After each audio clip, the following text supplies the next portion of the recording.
kanyang pagpapatuloy, nagulat naman si Veron at hindi makapaniwala sa kanyang nakita at siya ay napatanong kung paano nagkaroon ng isang katulad ni Ash ng isang dunring.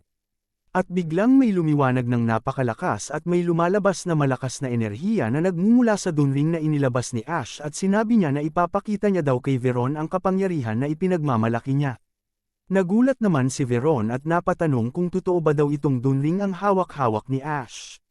Nagulat rin si Nagawag sa kanyang nakita at makikita naman si Natasha na tila bang natatakot at pasiga niyang tinanong na kung ano ba daw ang nangyayari.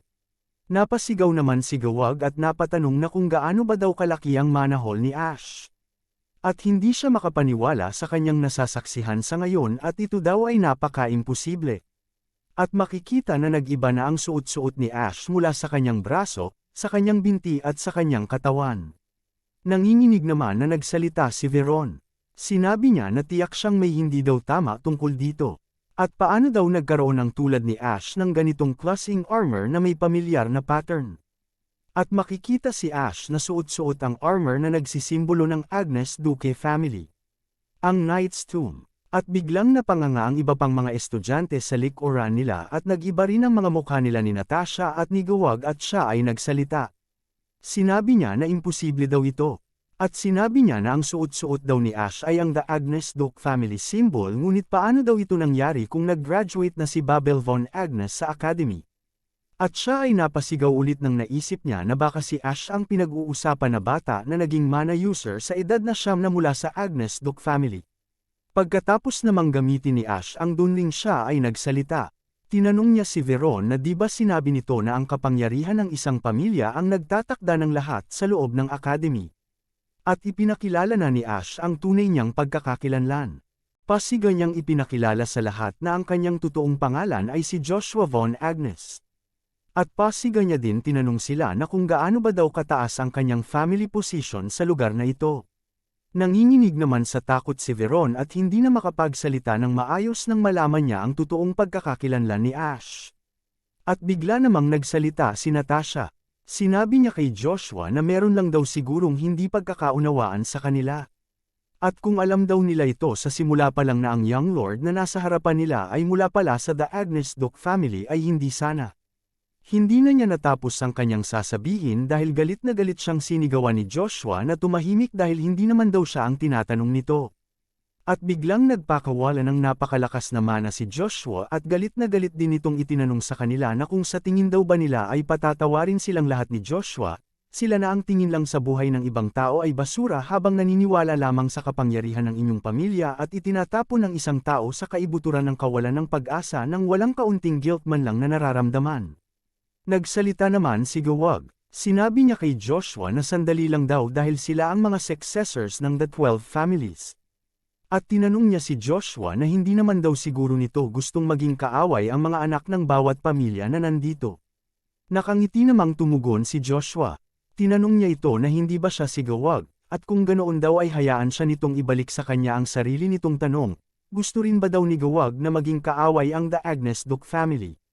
Hindi naman nakasagot si Gawag at nagsalita na lang sa kanyang pag-iisip. Sinabi niya na sa kasalukuyang sitwasyon daw ay nahihirapan na sila masyado sa Pontier family, kung gagawin pa niyang kaaway ang Agnes Duque family, hindi lang daw siya matatanggal sa posisyon bilang isang successor kundi malalagay niya din sa panganib ang kanyang pamilya.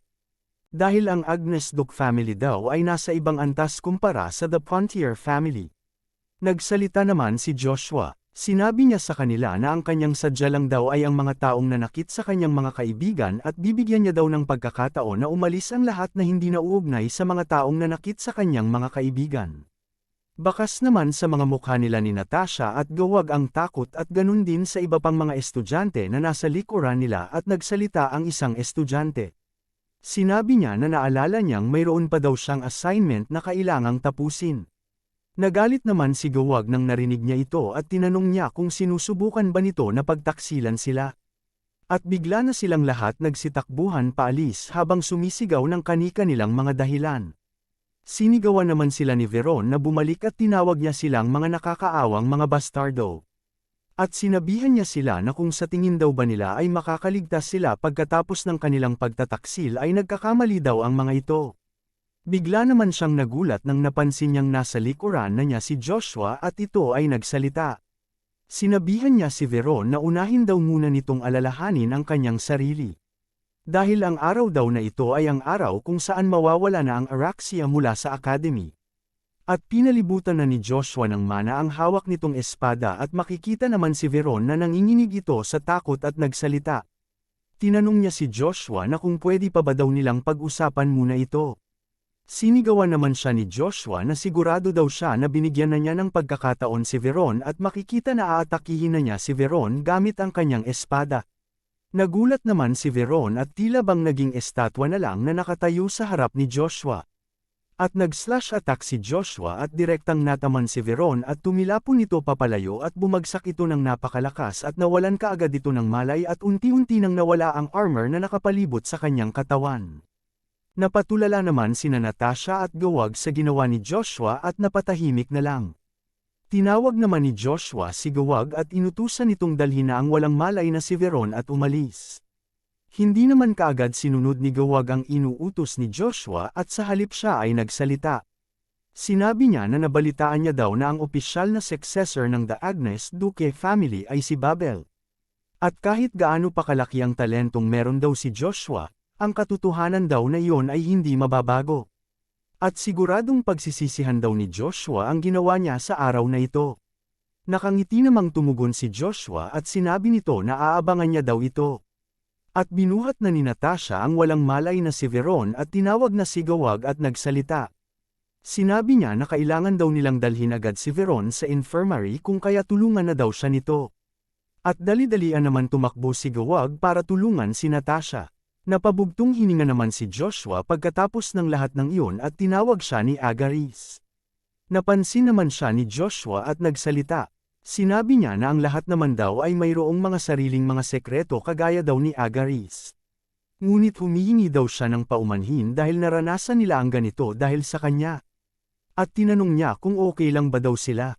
Napatawa naman si Icarus at sinabing okay lang daw sila.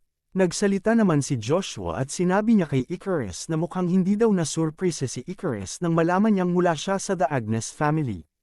Tumugon naman si Icarus at sinabi niya na sa simula pa lang daw, ito ay kaduda-duda na, dahil ano daw ang rason para pumasok ang isang bata na mula sa isang sirang pamilya sa Academy. Dahil kahit ang Imperial family daw ay hindi papansinin ng taong nagmula sa isang sirang pamilya kung kaya walang rason para daw kay Joshua na pumasok sa Academy para lang kunin ang atensyon ng The Imperial family. Tinanong naman siya ni Joshua na kung paano naman daw kung pumunta daw siya dito para makakuha ng personal na koneksyon sa Araxia. Nakangiti naman sumagot si Icarus at sinabi niya na mas lalo pa daw itong hindi kapanipaniwala.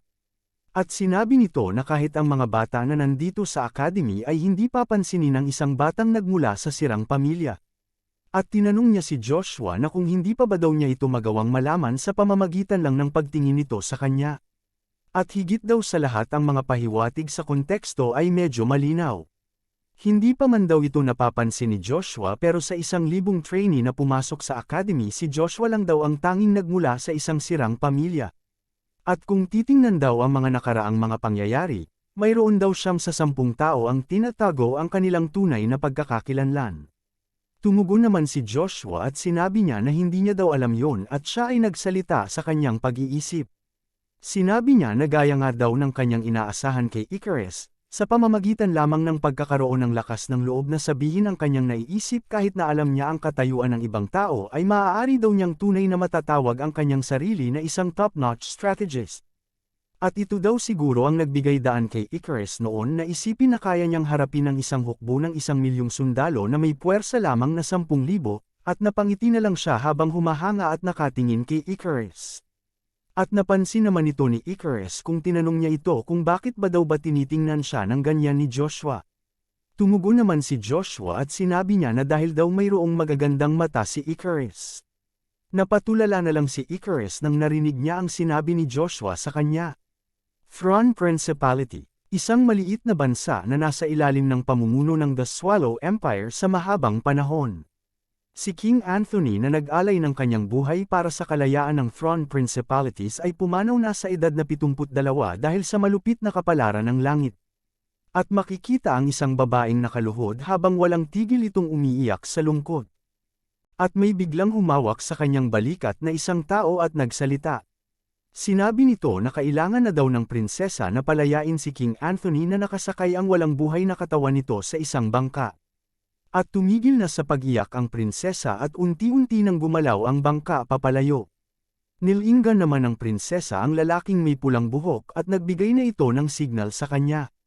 At habang hawak-hawak ng lalaking may pulang buhok ang kanyang pana at palaso at handa ng panain ang bangka ay naalala niya ang mga huling sandali na magkasama sila ni King Anthony.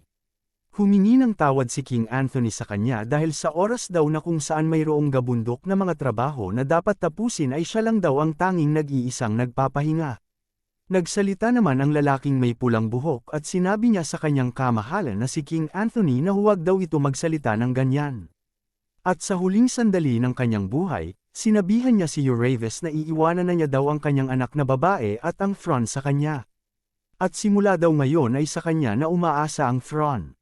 Si Uravis pala ang pangalan ng lalaking may pulang buhok at siya ay nagsalita sa kanyang pag-iisip. Sinabi niya na kahit na ano pa daw ang mangyayari ay gagawin niyang isang malayang bansa ang throne kung kaya magpahinga na daw ng mabuti si King Anthony at huwag na itong mag-alala pa.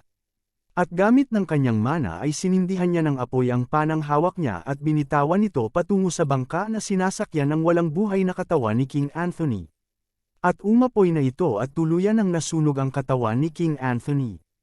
At habang tinitingnan nila ng prinsesa at ni Uravis ang nasusunog na bangka, bigla na lang tinawag ng prinsesa si Uravis at sinabi na iiwanan na daw niya kay Uravis ang pangangalaga sa throne gaya ng kagustuhan ng kanyang ama. Yumuko naman si Uravis at inilagay ang kanang kamao nito sa kanyang kaliwang dibdib tanda ng paggalang at respeto at siya ay nagsalita. Sinabi niya na iaalay daw niya ang kanyang buhay para sa throne. At siya ay nagsalita sa kanyang pag-iisip. Sinabi niya sa kanyang pag-iisip na dahil pumanaw na daw si King Anthony ngayon ay hindi na daw dapat niyang patagilan pa at kailangan na daw niyang ganap na mapasa kanya ang primordial stone na magma. Para makayanan niyang harapin ang The Swallow Empire, ang Avalon Empire pati na rin ang The Magic Tower. At lumipat ang eksena sa malaking gusali ng Avalon Academy at makikita na si Jack Stirrups ang Thunder Seat ng The Seven Magicians na nakatayo sa harap nito at nagsalita.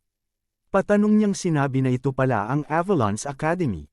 At sa labas naman ay makikita si Joshua na nakahiga sa damuhan. At habang nakatingin siya sa Academy at sa bilog na buwan, siya ay nagsalita sa kanyang pag-iisip. Sinabi niya sa kanyang pag-iisip na dapat na daw siguro siyang maghanda para umalis sa Academy. At sinabi niya rin na hindi daw niya inaasahan na aalis siya ng ganito kaaga noong una siyang dumating sa Academy at pupunta na daw siya sa Imperial Palace sa lalong madaling panahon. Dahil mayroon siyang kailangang hanapin na isang bagay sa Imperial Secret Storage. At sinabi niya na magugulat daw si Cain kapag marinig niya ang tungkol dito at siguro sa mga oras daw na ito ay nagsasanay na ito sa ilalim ng pagtuturo ni Duke Agnes.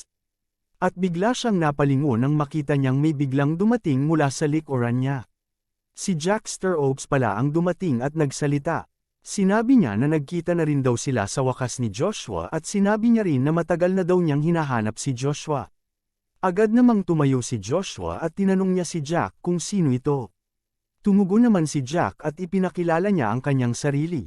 Sinabi niya na miyembro daw siya ng The Magic Tower's Seven Magicians, ang Thunder Seat Jack Stirrups.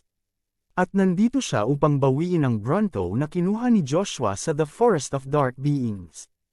At hindi daw niya papatayin si Joshua kung masunurin itong ibibigay ang Bronto sa kanya. Tiningnan naman siya ng masama ni Joshua at nagsalita. Tinawag niya na Sir Magician si Jack at sinabi nito na mukha daw yatang hindi angkop ang lugar na ito para pag-usapan ng tungkol sa bagay na yan. At mangyari daw kung pwede ay lumipat sila ng lugar. Tumugon naman si Jack at sinabi niya na mabuti at naiintindihan daw ito ni Joshua at kung ganoon daw ay mangyaring mauna si Joshua kung saan man sila pupunta at susunod lang daw siya. At mula sa harap ng Academy ay nagsimula na silang lumakad palayo at mas lalo pang pumasok sa loob ng kagubatan. Nainip naman si Jack at hindi na ito makapaghintay kung kaya tinanong niya si Joshua kung gaano pa ba daw kalayo ang planong lockery ni Joshua dahil ang kinatatayuan naman daw nila sa ngayon ay medyo malayo na. Nilinggan naman siya ni Joshua at nagsalita. Sinabi niya na kung sa tingin daw ni Jack ay nasa malayo na sila, wala na daw iba pang dahilan para hindi niya labanan si Jack dahil wala na siguro makakapunta na ibang tao sa lugar nila dahil medyo malayo na daw ito. At sinabi ni Joshua kay Jack na napakawalang muwang daw nitong mag-isip na kung sa tingin niya ay ibibigay ni Joshua ng masunurin si Bronto. Patanong naman sinabi ni Jack na kung gayon pala ay niloko lang daw siya ni Joshua hanggang dito. Tumugon naman si Joshua at sinabi niya na kung one-on-one ang laban, kumpiyansa daw siyang hindi siya matatalo laban sa hamak na magician lang. At bigla niyang sinugod si Jack at inatake gamit ang kanyang kapangyarihan na aura explosion. Napatigil naman si Joshua pagkatapos niyang umatake dahil nagawa palang sanggay nito ni Jack ang kanyang atake gamit lamang ang kanyang kaliwang kamay. Pinuri naman ni Jack ang kakayahan ni Joshua at sinabi pa nito na si Joshua ang pinakamalakas sa kanilang henerasyon sa ngayon. Ngunit ang problema lang daw ay hindi siya party ng henerasyon nila ni Joshua at sinipa niya ang paa nito at binalibag niya si Joshua sa lupa. At dahil daw hindi naman susunod si Joshua sa kanyang gusto ay sisimulan niya na lang daw na baliin ang braso nito. Nakangiti namang tumugon si Joshua at sinabi niya na ang dami pa daw sinasabi ni Jack na mga walang kwentang bagay at matatalo daw ito kung ibababa nito ang kanyang depensa. At tinawag na ni Joshua ang kanyang sandatang sibat na si Lugia. At bigla na lang itong lumitaw at natamaan nito si Jack. Napamura naman sa gulat si Jack habang tinatangay siya ng sibat ni Joshua at unti-unti na lang itong naging parang isang kuryente at tuluyan nang nawala at tumama sa puno ang sibat ni Joshua. Napalingon naman si Joshua nang makita niya na napunta sa kabila si Jack at bumabalik na ito sa totoo nitong anyo at makikitang nasaktan siya sa surpresang atake na ginawa ni Joshua. At siya ay nagsalita sa kanyang pag-iisip. Sinabi niya na mapanganib daw ang ginawa ni Joshua at yun daw ba ang kanyang naririnig na sibat na isang ancient artifact. At tinanong niya si Joshua na kung nagmula ba daw sa sibat na iyan ang kapangyarihan ng kidlat na ginamit niya upang patayin ang mga Black Ogre sa The Forest of the Black Beings. Tumayo naman si Joshua at kinuha nito ang kanyang sibat na nakatusok sa puno at nagsalita. Patanong niya na kung kailangan ba daw niyang sabihin ito kay Jack. At siya ay nagsalita sa kanyang pag-iisip at sinabi niya na mas malakas daw si Jack kaysa sa kanyang inaasahan. Pero hindi daw alam ni Jack na ganap na niyang naabsorb ang Bronto. Nakangiti naman na nagsalita si Jack. Sinabi niya na kung hindi daw sasabihin ni Joshua sa kanya ay wala na daw siyang may pagpipilian pa kundi ang daanin ito sa lumang pamamaraan. Tumugon naman si Joshua at sinabi nito na mukha yata daw hindi naiintindihan ni Jack ang mga bagay-bagay. At kung sa tingin daw ni Jack na magsasalita siya ay nagkakamali daw ito dahil mas pipiliin pa daw niyang mamatay na lang kung ganoon. Sumigaw naman si Jack at sinabi niya na si Joshua daw ang hindi nakakaintindi, dahil ang sinasabi niya daw ay tungkol sa the mental magic, ang brain control.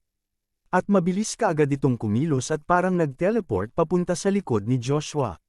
Nagulat naman si Joshua nang makita niya si Jack na nasa likuran na niya at inatake nito si Joshua gamit ang kanyang skill na lighting blade. Nagawa naman itong sanggay ni Joshua gamit ang kanyang sibat sa huling sandali at siya ay napaatras palayo sa lakas ng ataking ginawa ni Jack. Napatanong naman si Joshua sa kanyang pag-iisip at nagtataka kung paano daw nagawang ma-activate ni Jack ang isang Class 4 magic sa pamamagitan lamang ng word casting. Nagsalita naman si Jack pagkatapos niyang umatake at sinabi niya na hindi daw kailangan na mag-alala ni Joshua dahil hindi naman daw niya ito papatayin. Dahil ang mental magic ay pinaka-epektibo pagkatapos magbigay ng matinding sakit kung kaya iiwanan na lang daw niya si Joshua na patay ngunit kalahati lang ng katawan nito. At inatake niyang muli si Joshua gamit ang kanyang skill na lightning spear. At habang papalapit na ang ataking ginawa ni Jack kay Joshua ay sinabi naman ni Joshua sa kanyang pag-iisip na kung matatamaan daw siya ng ataking ito tiyak na mamamatay siya. At nagdulot ng pagsabog at malakas na liwanag at pagkawasak sa paligid ang ginawang atake ni Jack. At dito na natatapos ang chapter na ito. Salamat.